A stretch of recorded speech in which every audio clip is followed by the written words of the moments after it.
today's day and age, where technology is so mature and the workforce is so demanding, right? So how can we give them how can we have an engaging workforce and customer success and great products? How can we balance all of this?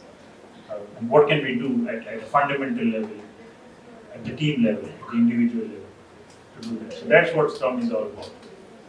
So while we introduce these concepts into the organization, we will take a certain path.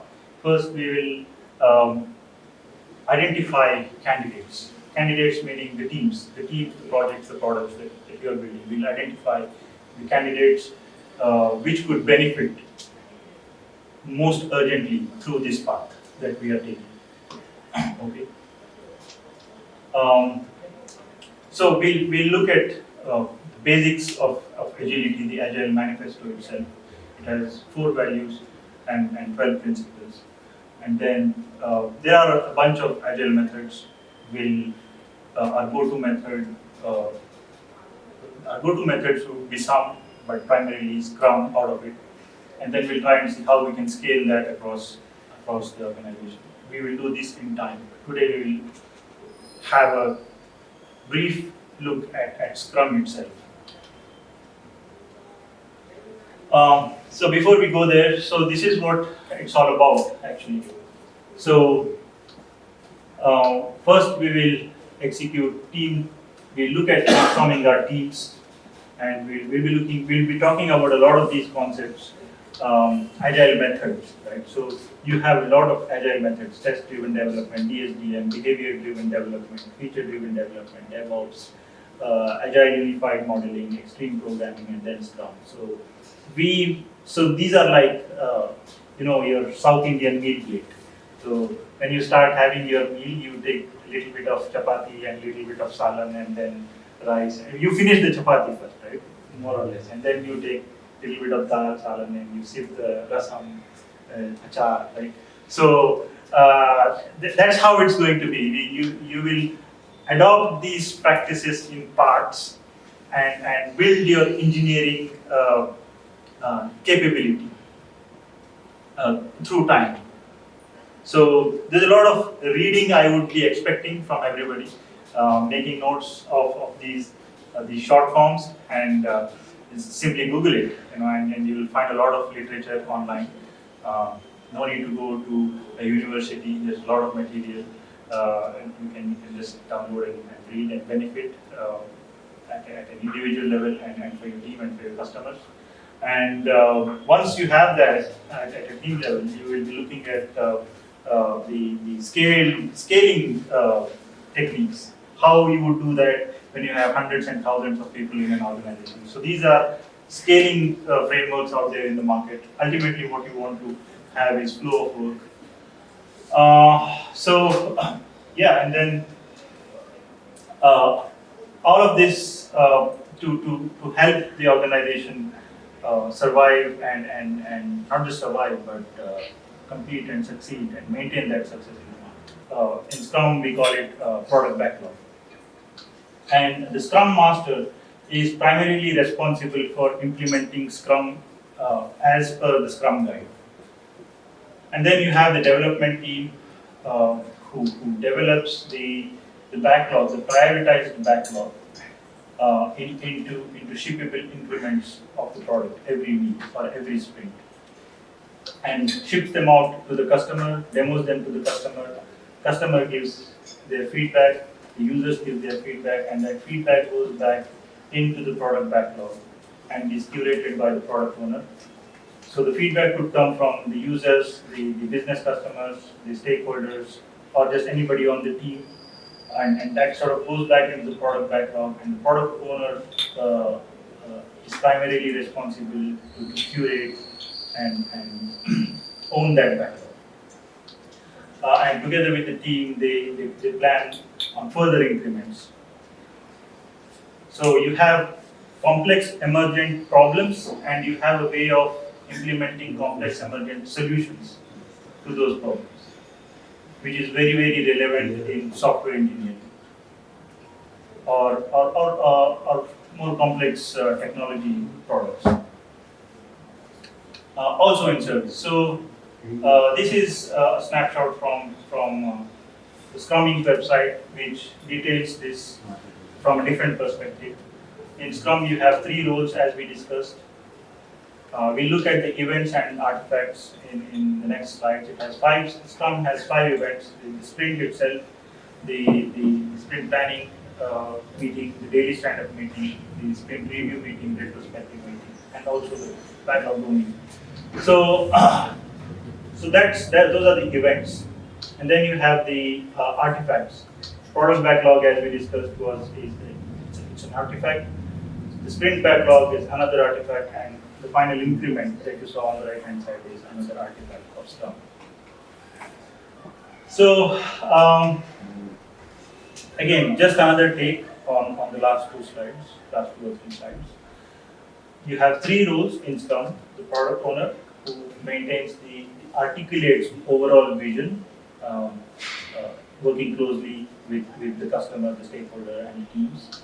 The Scrum Master, who helps the team implement Scrum in line with the Scrum Guide, and the team who builds the increments.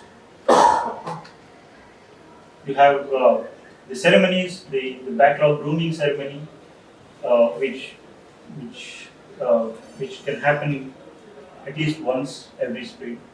The daily stand-up, where the team discusses the impediments that they are facing and how they can resolve them in order for work to flow further.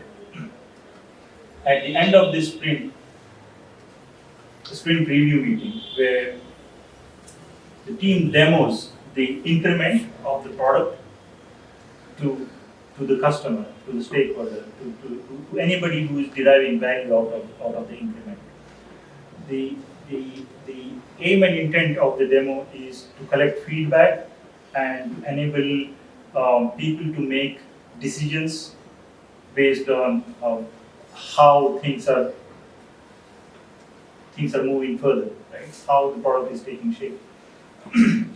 And after the sprint review, the team does something called a sprint retrospection, which is where you simply look back at your sprint and you ask yourself as a team, in the absence of somebody in a managerial position, it's purely for the team. The retrospection session is purely for the team, where you ask yourself, how did we do in the last sprint in terms of the people, the product that we built, the increment of the product that we built, and the processes that we followed, primarily. So what could have been done better, or what could we do better in the next sprint across a bunch of areas that you're free to define as teams, but largely across people, process, and products. This is what I would say.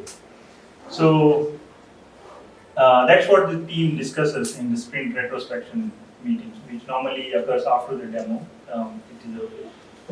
Should ideally have it as an informal session. And the feedback of that retrospection goes back into the product backlog. It can go, it doesn't have to, but it can go.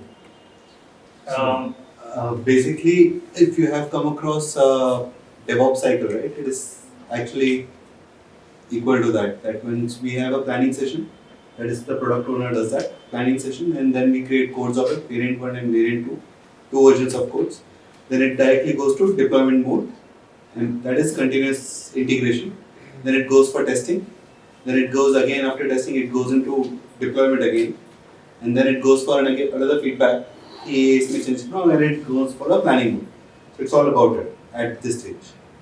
Yes, that's right. So, and finally, the sprint planning session. So, once you have the review done, the retrospection done, you have a lot of feedback coming from your customer, your stakeholders, your own team members, other teams, and so on. Feedback from your retrospection about how we could be better. You know, the 1% better every day, right? So, the aim here of the retrospection is 1% better every sprint, 1% better every week. So you might have identified like 10 different things that you might want to improve, but then you ask yourself, what is that one thing that I could improve in the immediate next sprint? So it gives you a way to focus on what's most important today and tomorrow instead of worrying about far ahead in the future. So 1% better every day. So every week, every sprint. So and then you have the sprint planning session, which allows you to identify what that 1% is as a team. So all of this goes into the product backlog, and at the start of the week or start of the sprint, you do a sprint planning session and come up with the sprint backlog. So this is what goes into the sprint and comes out as an increment, right? Which is demoed in the sprint review, followed by the retrospection, and then repeat. Rinse and repeat, rinse and repeat. 1% better every week, every sprint. So once that continuous improvement sets in place, you can't stop it. You just can't stop it. You know, it's like atomic habits, right? so anyway, so that's those are the events, and then you have the artifacts, which we went through already. See the PSI, the potentially shippable product increment, the sprint backlog, and product backlog. So that's the 353. That they call it the 353 of Scrum. Okay. So any team before scaling Scrum in an organization, you need to have this 353 consistent in each team. So that way you are laying strong foundations at the team level before scaling it across an organization.